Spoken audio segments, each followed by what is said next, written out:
Welcome to the Dating After Divorce podcast. I'm your host, Sade Curry, and I believe every divorced woman deserves a romantic relationship where she feels safe, loved, and cherished. You can create the most amazing life after divorce, and I will teach you how.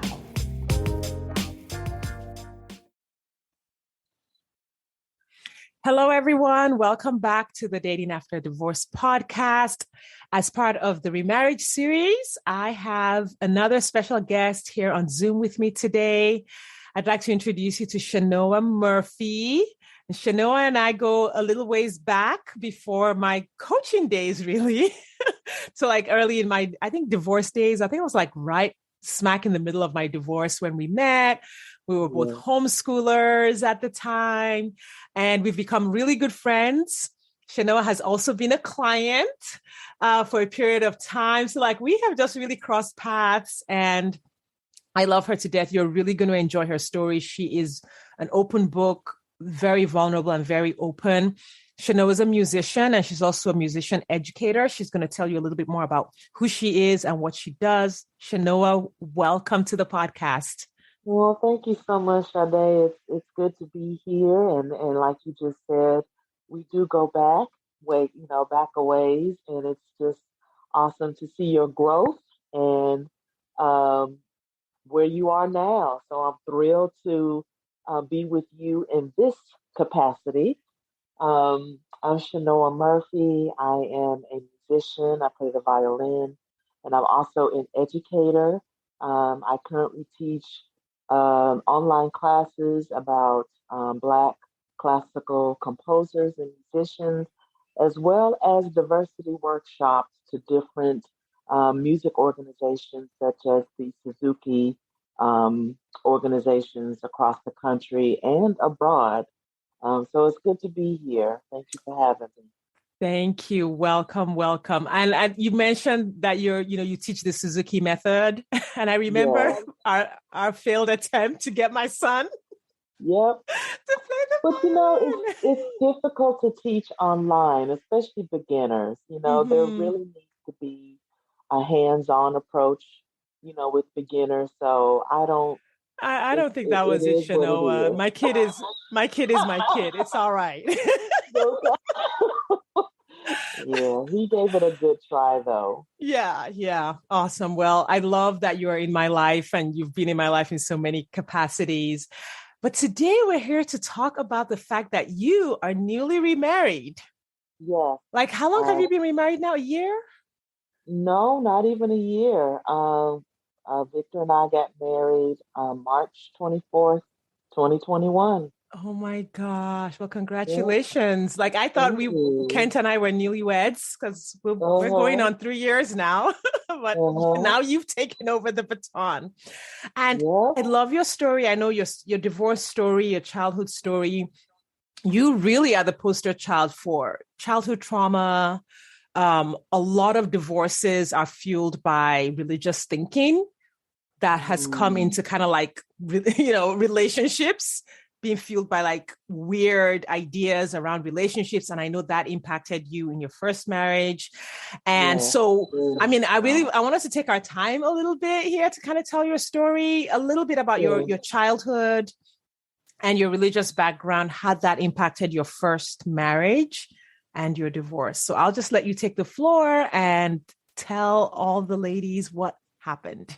Okay. Well, I was born and raised in the Church of God in Christ, which is one of the largest African American denominations, both here in the United States and around the world. So you couldn't tell me nothing. I was proud to be Kojic, as we called ourselves, and I just remember receiving messages about relationships, and there were a lot of don'ts. Mm, There were a lot of, boys or men, the only purpose was for marriage. There was no dating. There was, casual dating was a no-no. This was also during the purity culture, so it wasn't just in the African American church, but also in the white church. And so you had books such as I Kiss Dating Goodbye. He has Mm-hmm. since renounced him, all of that, but Yes. that was one of the books that I read. I Kissed Dating Goodbye, as well as there's another lady who was really big in the purity movement that I cannot recall at the moment, but I just remember reading all of these books about how to be the proper Christian wife. And this is information that I was taking in as young as 15 years old. I Yes. remember as when I was 15 and making the decision, you know, since I could not just be friends with the boy or friends with the guy, then, I just was like, well, okay, I'll do what God wants me to do. And I Mm-hmm. will, preserve my virginity for marriage or preserve myself for marriage, which is what I did do. But it was just kind of that thing you meet somebody and you just immediately start thinking, okay, is this the one?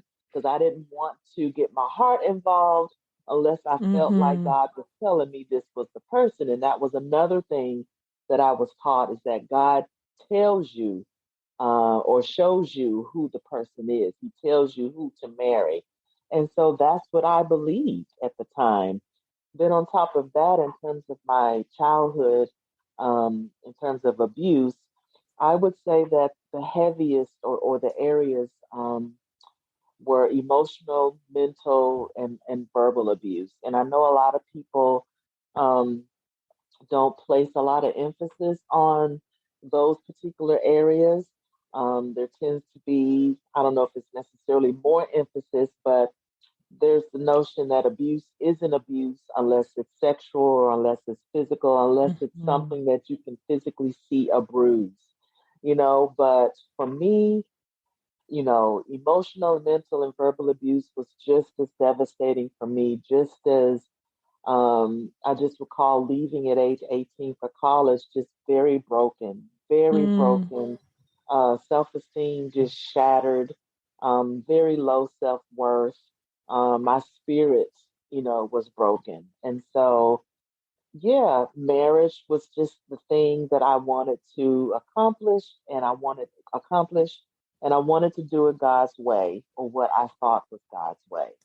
Yeah, and I definitely relate to that because my family was more nominal Christian where they weren't practicing, but I became a born again Christian right around 13, Mm-hmm. 14. And marriage was Same very here. much Mhm. presented as sort of like the promised land. Oh, absolutely. Yep. Yep, Like that as one a of those woman, huge milestones that you just mm-hmm, meet. It kind of increases your value. It kind of gives you worth. I would not have put it in those words back then, but mm-hmm. now that I think about it, that is how I felt, that I wasn't worthy or even valuable as a female or as a young woman unless someone wanted my hand in marriage.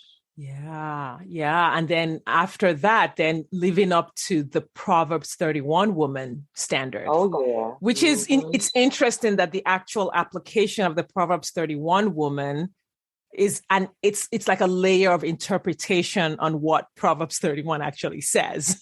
Right. Because that woman Hmm. was not a stay-at-home mom. Right. Exactly. She had many businesses and servants, and her husband was known in the field or in the courts or whatever it says. But yeah, she wasn't the one doing all the work. Yes, yes. And the other thing I found out, this is after my divorce, when I went back and said, okay, what's really going on here? And I started doing a lot of reading and even reading the Bible, like checking what was taught to me, was Hmm. that the book of Proverbs is actually one book written to Hmm. one person, Hmm. right? Proverbs 31 wasn't written to women. The No. entire book was written to David's son. And the Hmm. the the premise or the purpose of the book was to teach a man how to live Proverbs 1 through 30 and Yes. then choose a spouse. But Hmm. it's interesting that like that's been weaponized against women to say you have Absolutely. to live up to Oh, this one chapter, but the first 30 yeah. chapters that are written to the man, and I say the man because, there's a lot in the first 30 chapters that a woman can live by too. But the purpose of the book originally was to teach men how to be. And so Exactly. my takeaway from that, like rereading and reorienting myself as a full human in the world after my divorce was that, Right.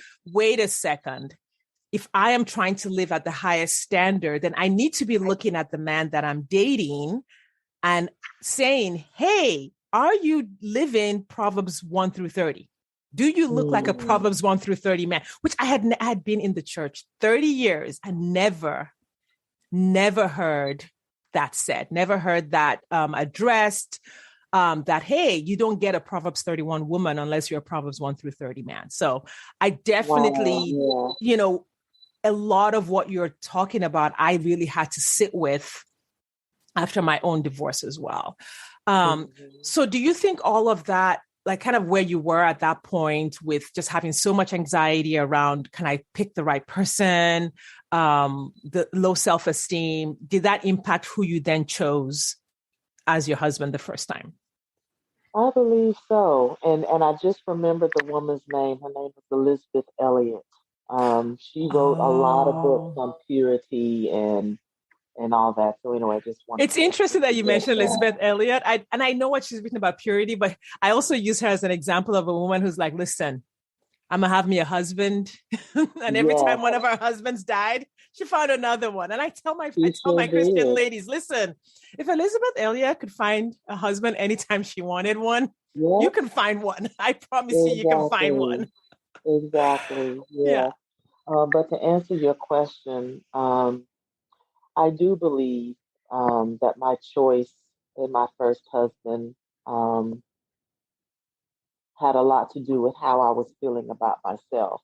Mm-hmm. The thing about it is that he was on the outside, he had it going on. He had just graduated with his master's degree, had admission to get his doctorate at the University of Iowa. So I followed him there and even had gone back to school myself towards my doctorate degree.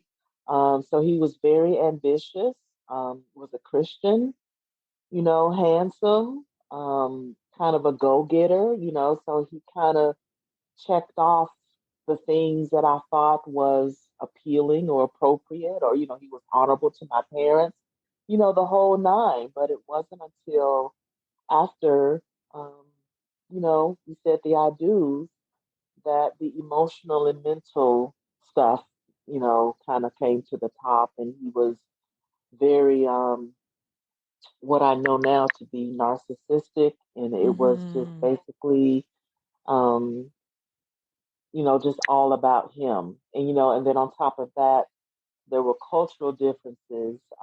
Him being Yoruba Nigerian, Mm-hmm. I That's my just tribe. didn't, right, I just didn't think that those things mattered. I don't know. I Mm-hmm. just, and going back to what you said about the pressure, I did feel tremendous pressure to make the right choice, because there was Mm-hmm. this whole notion of there's the perfect will of God, there's the permissive will of God, Oh or my permissible, God. however you say it, will of God, and then, you're out of the will of God. And so there was this whole pressure of, And if you're out of the whoever will you of married, God, like yeah, that's then the that's end for it. you.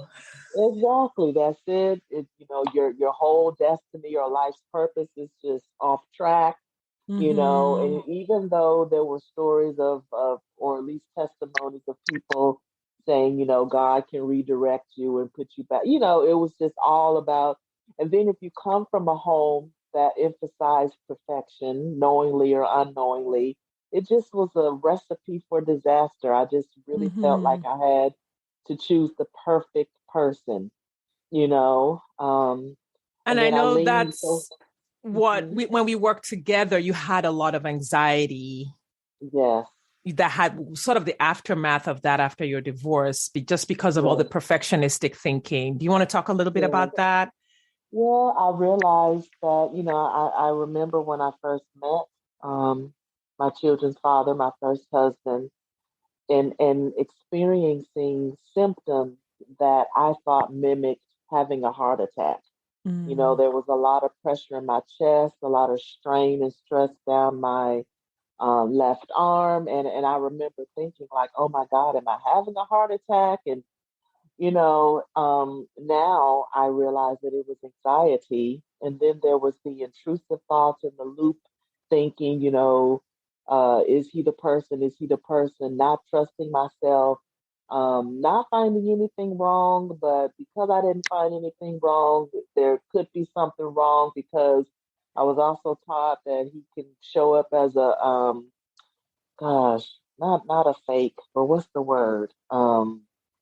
A wolf in Oh, sheep's clothing, yeah, like or a wolf yeah. in sheep's clothing, So in other words, just any indication that, you can't trust yourself, shouldn't trust yourself. And then I felt like I Mm. really wasn't getting any answers from God. So then I leaned on my pastor at the time who had a prophetic gift. And so he said he's the one. And So it's yeah, it's it's so so interesting that the teachings caused you not to be able to question yourself so much you couldn't even get your own answer as an adult.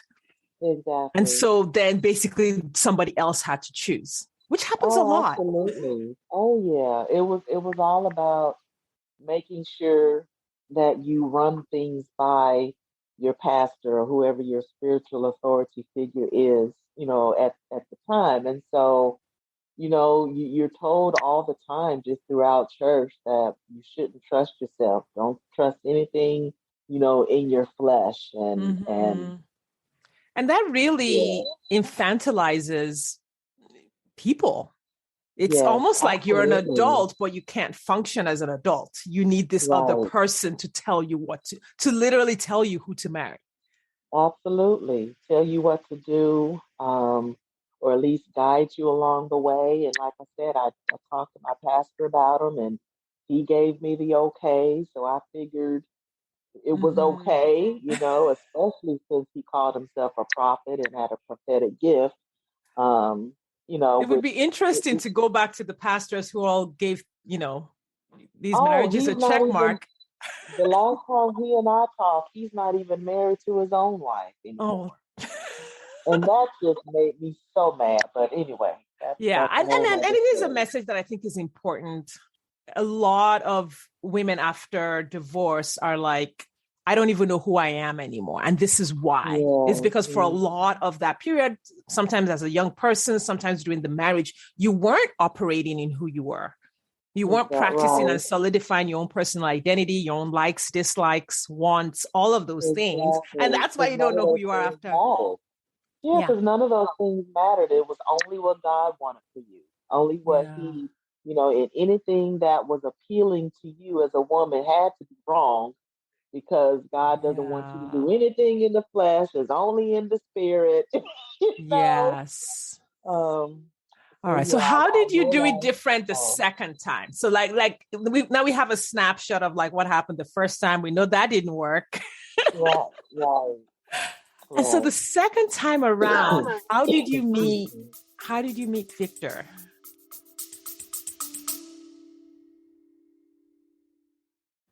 Do you wonder exactly how divorced women just like you are meeting eligible men who want a real relationship and a commitment? They're doing it by dating with their core values. Your core values are the GPS that lead you to the partner you've been looking for.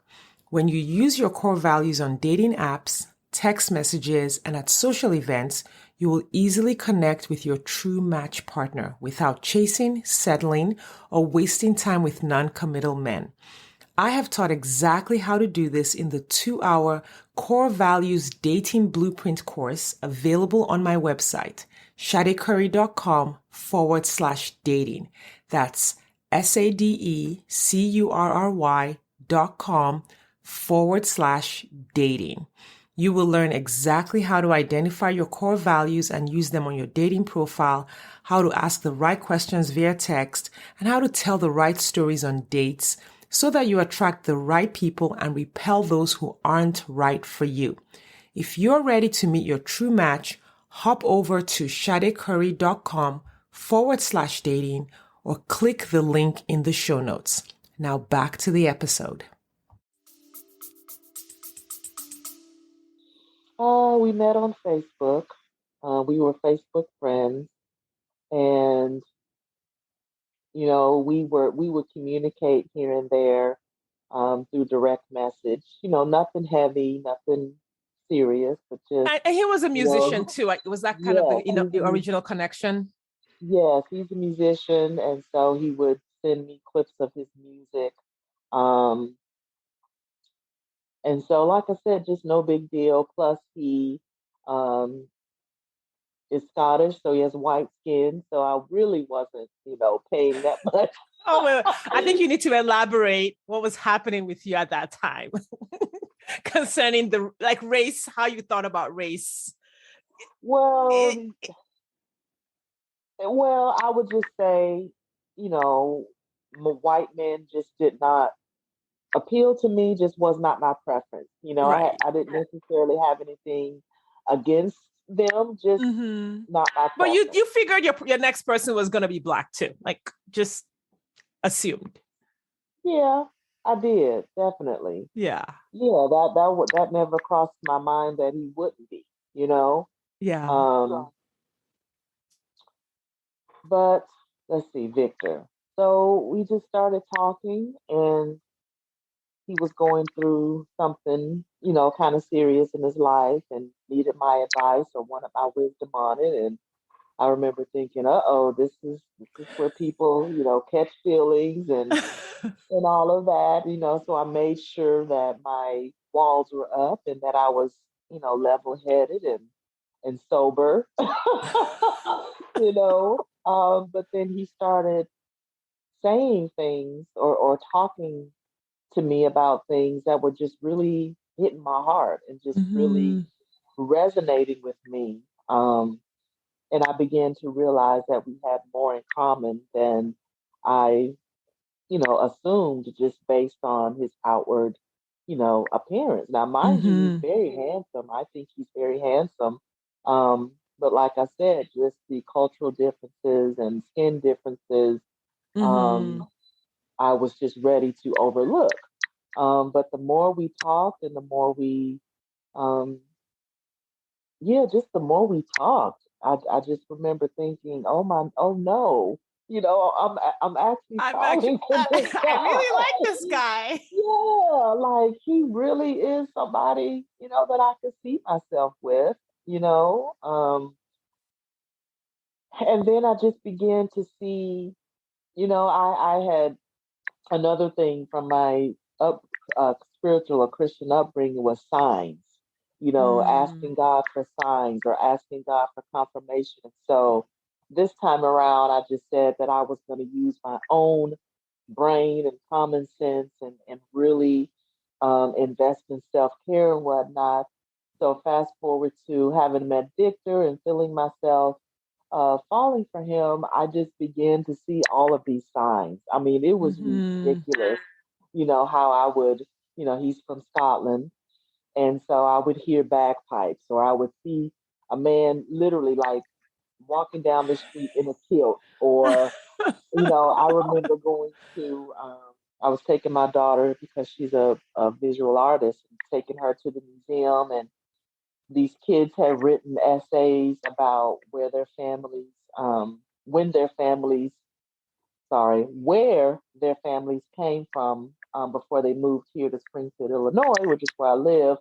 And I walked up to one. Now, mind you, just one essay, and this child had written that his family came here from Scotland. So it was all of these different signs, you know, and on top of that, just who he was as a person or who he is as a person just all kind of started to Yeah. come together. Yeah. Yeah. But It's I was able interesting. to use my mind, and my Yes. brain to You make a real trusted choice. yourself. You were like, oh no, Yeah. this is me. This is, you know, my experience and my thinking is Hmm. valuable. I think that's the difference is Oh, your initial yeah. experience, you devalued or were taught to devalue your own thinking, your own thoughts, your own Absolutely. feelings, Yeah. your own likes, Hmm. dislikes, and direction. And this Yeah. time you were like, wait a second, I matter. What I think Yeah. matters. Absolutely. Yeah. And, I still had a ways to go in terms of healing the anxiety because I hadn't known that I had relationship anxiety until, Mm-hmm. like I said, until I met Victor. And I remember those same feelings coming up that I had with my first husband. And that's when I began to really pay more attention to the anxiety part because I thought I was having anxiety with my first husband because of my experience with Black men or just, Mm-hmm. but here is a white skinned man, and I was still having those same, um, experiencing those same sensations, just anxiety, intense, almost like a panic attack. And then I began to do deeper research on what that is. And so that was a Mm-hmm. whole nother, I guess, layer of healing, that needed to take place, feelings, believing that love is safe, believing Mm-hmm. that being in a relationship is safe. Because Yes. again, there was so much hinged on, the dangers of men or the dangers of, getting too close to a man or, just all these danger messages, Right. And that you'd been are taught programmed in this that church. it was all Yeah, dangerous. absolutely. Men were Absolutely. dangerous, relationships were Hmm. dangerous. If you didn't get it right in the Yep. middle, you were going to be in Yep. danger. And, you know, Absolutely. that's a lot to work through. That's a lot to do, especially if it's been programmed into you and drilled into you. You can't Yes. just shake that stuff off. Like it doesn't happen No. that way. Mm-mm. No. Not at all. So things are a lot better in that regard. And, thanks to you as well as other resources about thoughts, thoughts are just Mm-hmm. thoughts. They don't have any real meaning unless I give them, meaning. And so do I still have the what ifs? And, even now after marriage, I Mm-hmm. every now and then I'll still have a what if, I didn't choose the right person, or what if this and what if that.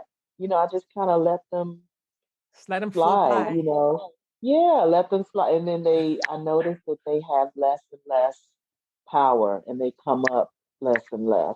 So, That's incredible. That is such good yeah. work, Chenoa. Way to go. Thank you. Thank Way you. to go. Yeah, I but wanted they to don't talk highlight. about these things though. Well, I think a lot of The that is church, because at least. one, we don't even know. Like we're having a certain experience. And if you're in an Hmm. environment that doesn't mirror or name your experience to you, you just think it's just Exactly. you, Right. right? Like Right. I had a really strong inner critic, shame-based voice in my head, in my Yes. childhood and in my first marriage. And I didn't even know what that was Uh-huh. until I got into therapy and coaching after my divorce. So you're talking 39, 40, 41 before Yes. I realized at that moment where something would happen and I would just have a shame spiral in my body and Mm-hmm. this loop of what's wrong with you? There's something like, Yes. why would you do that? Like it would just loop in my brain. And I Mm-hmm. thought that was just me. I Mm-hmm. had no idea that no, that's trauma talking in your head. You need some Right. help. Exactly. Yes. Yeah. So, I mean, and this is why I love the internet. I know there's a lot that's on the internet that is terrible, but I love the fact Mm-hmm. that people are, coming out and having a voice and saying, hey, this happened to me. And then other people can go, oh my God, me too. Right. Exactly. And that's Yes. one of the reasons I have this podcast is so that divorced women have a place where they can tell these stories, where those who have been through the journey and gotten to the other side of dating and getting married again can tell the others, like, listen, there are good men out there. And I love Absolutely. your example. There were two things that you did, because I know you're not a coach, so I know you may not look at your journey and say, oh yeah, I did that. Like I know a lot of people look at remarriage stories and they think, oh, that person just got lucky and they don't know what to do in their own lives to create that story for themselves. And so I wanted to really just highlight a couple of things that you did that I think created your love story for you. One was you expressed your authentic self wherever you are. And that's something that you do as a person. We were just talking about this before starting to record, that like whatever you're thinking and feeling and whatever you're doing, you just put it on Facebook or you talk about it when you're in conversation. And because I'll talk to clients and they'll be like, well, I don't know how to meet a guy on Facebook. Well, you didn't. set out to meet a guy on Facebook. You just were on Facebook being yourself, sharing your truth, Right. which I know you've done in so many ways. You've done podcasts, you do Facebook Lives, and you're not doing it for business. You're just doing it to share what's on your mind. And I know when something inspires you, you come on and you share about it or you post about it. Like literally for everyone listening, Chenoa is just herself wherever she goes. And the Thank fact that she put you. her music out there, she talked about her music and what inspired her, caught Victor's eye on Facebook. And I Yes. think you're the third person that I've worked with who's met someone just being casual friends on Facebook, but being yourself so that whatever it is that was attractive to that person caught their eye. And the other thing you mentioned was seeing signs everywhere. And I wanted to highlight the psychology behind that, because a lot of people listening are thinking there are no good men in my city, no good men in my state, no good men in my world. But what happens is when you get interested in a Scottish guy, your brain is primed to locate everything Scottish in your environment. Yep. And It just even to opens this up those day, things. Yeah. even to this day, I still see his name, even his first name or our Mhm. last name, somewhere at least once a day. At least Yes, yes. to this day, I still, you know, see it. And I don't necessarily look for it. It just, It's like when you buy a car. When you buy a yeah, car, you see that car everywhere, but the same number of yep, cars had always been out there. I mean, so for those of you exactly. listening, if you're still dating, you're still not sure you could find someone, the reason you don't see a lot of those guys out there is because you think they don't exist. So your brain is like, oh, they don't Mm, exist, so it doesn't find them. For some of exactly. you, your brain is preoccupied with your ex or people like your ex. You're still in the Mhm, stage of like a lot narcissists are everywhere. So then guess what you find? mhm. Narcissists everywhere. And I'm not saying there are not narcissists in the world. Okay. I see them too. But do you know how to prime your brain to find what you want? To actually find the good men. Like I will send my clients on a scavenger hunt to find good Oh, men. I'll be that's like, good. we'll write out some characteristics that we're looking for. I'm like, go find this. They might be married or they might be old or whatever, but these men do exist in the world. And once you start finding them, you're more Yes, likely to find your person. So I just wanted to kind of like yes. highlight those things in your journey because it's really important for us to know that there is a psychology behind why things are happening. There's a mindset behind why you found your person or not found your person yet. And it's just really good to know, well, if I haven't found my person, it doesn't mean there's something wrong with you. It just means you got to fix the mindset. Maybe you need to get coaching, maybe it's therapy, whatever it is to be able to move Yes, to the next step. yes, absolutely. Yeah. That's All right. good. Sorry. I know I interrupted your story to like No, that's highlight okay. that. Yeah, I appreciate that because sometimes when you're in it, you don't really Yeah. know. It just happened. Yeah. But it's interesting that you mentioned, what did catch his eye.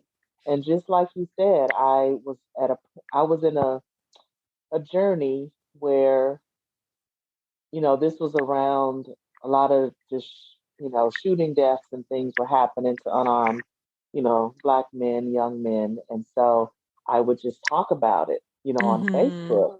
And Victor would respond, he would comment as if he had a shared experience. And I knew that Mm. he had white skin. I knew that he was in Scotland. So I was like, how does this man know, like he was just able to verbalize, or just the way he would phrase things would almost make it sound like he was part of the Black community too. And Right. I was like, I would tell my girlfriends at the time, like, we have an ally, all the way in Scotland. And I remember saying, Uh-huh. and he's cute too. But that he tells me to this day that that is what got his attention, because he, just growing up the way he did, he could relate to the struggles of the Black community Mm-hmm. here in the States, and how he just felt like there was a shared relationship, or just I don't know what the Because I word think is, if but I just a remember connection. where he grew up, certain portions of the white population were treated the Absolutely. same way. Not exactly The the same same because there was way. not a slave history, but the Right. brutality, Yeah, poverty, police all of that. brutality, inner city, drugs, alcohol, Mm-hmm. um, just having those messages that you're not going to amount to anything. Mm-hmm. And then also there was the religious war between Catholicism and Protestants, and Mm. having grown up, being raised Catholic, it was a fight for your life, Mm. walking down the street if people knew you were Catholic, getting a job if they knew you were Catholic. I mean, just a lot of similarities, even to the point where, some phrases, that Glaswegian women make, or getting bread, skipping the very top um, slice of bread, and just quite a few cultural similarities that I Mm. found that we share as well. That was really shocking because, again, just messages that we receive about groups of people and what we believe about other groups of people. Mm. I was just pleasantly surprised to find out that he and I really do have a lot more in common, even culturally, than I realized. Yeah, yeah. So do we Mhm. want to talk about how you went from starting to date to getting married? Because you guys had to navigate a long distance relationship. Oh gosh, we just set a schedule to visit each other every 3 to 4 months. Mm-hmm. Finances would allow it, but we pretty much did that since, let's see, we met in 2018, and then I went to visit him first. He flew me out, and then it was just kind of about every 3 to 4 months we would visit each other, and then it just got to a point where we didn't want to wait anymore. Yeah. or we just knew that, our children were starting to meet. He has 4 girls. I have 2 children, a boy and a girl. And I don't know. We've always remained, prayerful and just kind of going by our instincts on things. Um, Mm-hmm. so yeah, How I did you can't really. know? What is it about him that made him? Because I know a lot of ladies also like this is the sticking point for them is like, well, how do I know that this person is safe? Especially after a divorce, it's like, I don't want to marry someone who's going to Oh hurt me again. yeah, right. And I love to highlight like just the because the outward signs that we were given when we were younger, like someone ambitious and someone who can pay the bills and all of those Yeah, things obviously are not what um always matter, right? right, Money matters, but that's not the only thing. So what were the right. things about Victor that let you know that he was a safe person and he was going to be safe for you and safe for your kids? His First of all, his kindness. I love He is that. the kindest man, really human being that I've ever met. And then his willingness to work through problems, Mm, and I would say that he has a PhD in emotional intelligence. His level of emotional intelligence is so high.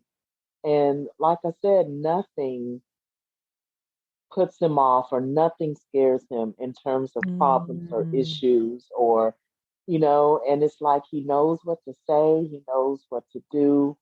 um and he's not perfect, but it just the way we were able to work through things yeah, just and I love really that you let me said know. kindness because you Yeah, can't fake kindness.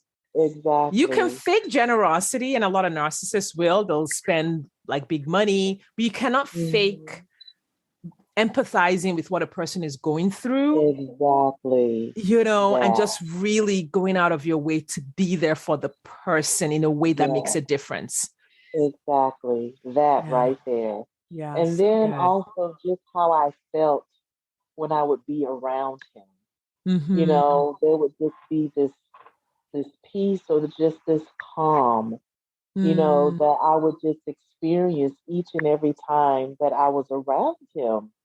And then I noticed too that, my femininity would just kind of increase. I would want to cook, or I would want to decorate, or I would, Yeah, you were I nesting, have Chenoa. I mean, I know those things might not necessarily be feminine, because I know men are in those areas as well, professional wise. But I don't know, just how I felt Mm-hmm. when I was around him, just very grounded and very, like I said, calm and peaceful, and just just in it to win, in it for the long haul. Yeah, I love that. I'm really so happy for you guys. And I got to be at your Yeah. little virtual bachelorette, which was so Yes, fun. And I've yes, just been thank so you. proud and happy to be it's a little part of your story and Thank to be your you. I friend. appreciate it. For the women who are listening, who are divorced, still single, trying to figure out this dating thing, some of them trying to decide, do I even want to try it again? And some who are trying to decide, do I want a coach, right? Or do I want to, do I even need support? Maybe I can just wing it. Yeah. What's your advice in any of those areas that you'd like to give the listeners? Well, first of all, I want to say I understand, because I had written off marriage. I had said, you know what, it's just going to be me and the kids. That's going to be my main focus. Um, and so that's what I set out to do. Just, I was literally prepared to be single, single mom for the rest of my life. And he has the same story. Victor was prepared to be a single dad, for the rest of his life.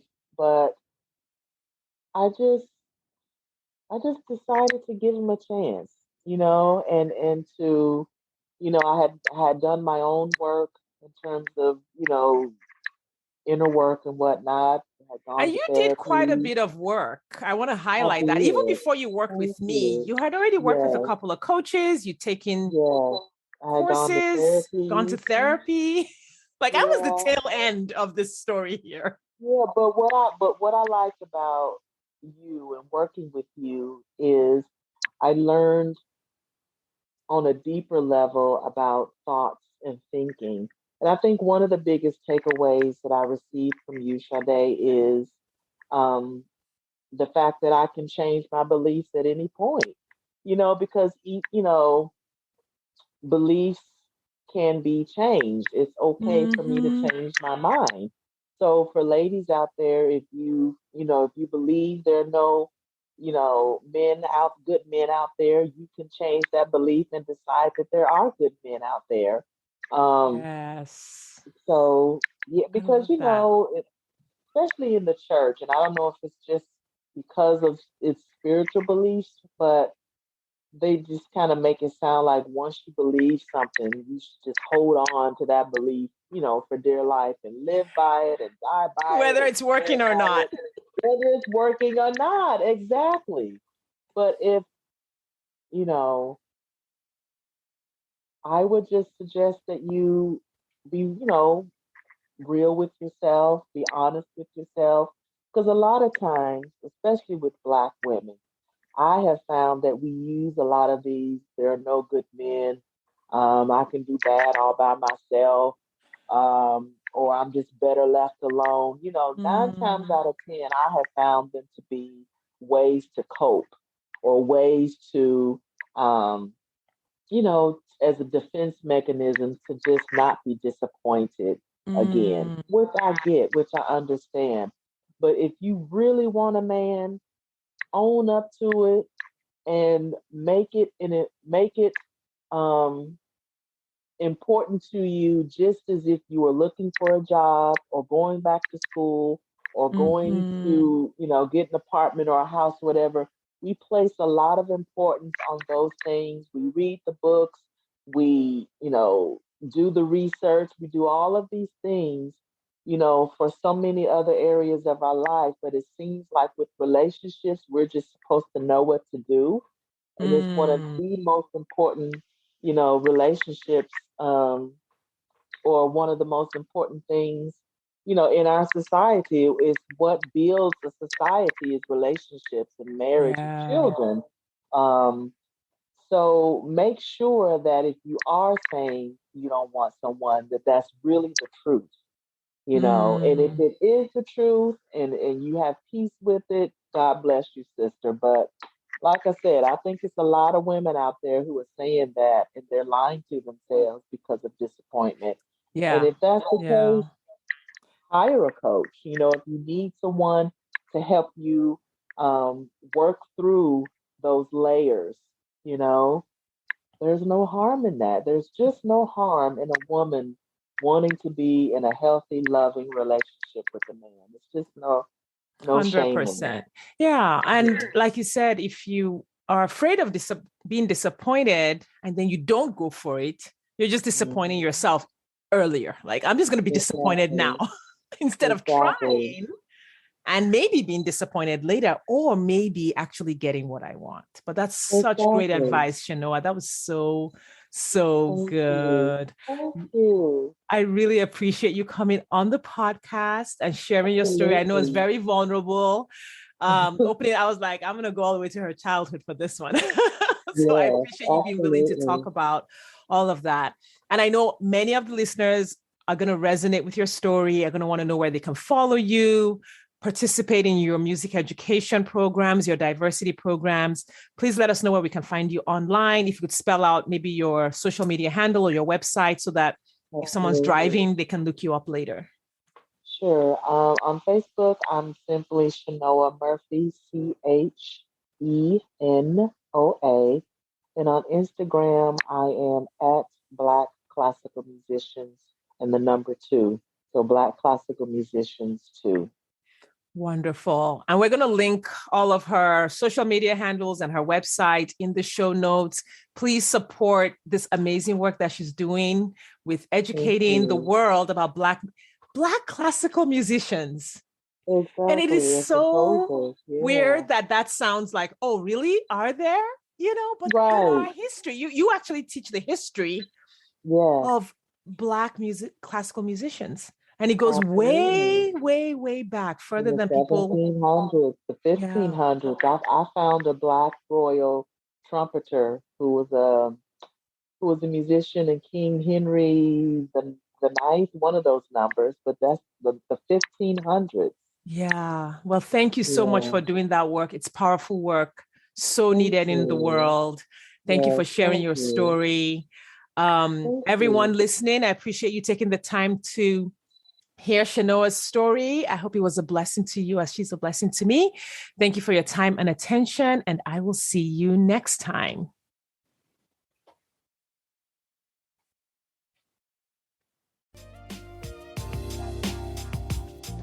Thanks for listening today.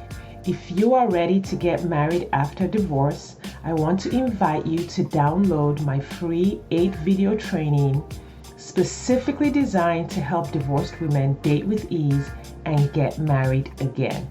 Head over to sadecurry.com to get started. That's SADECURRY.com. I'll see you inside.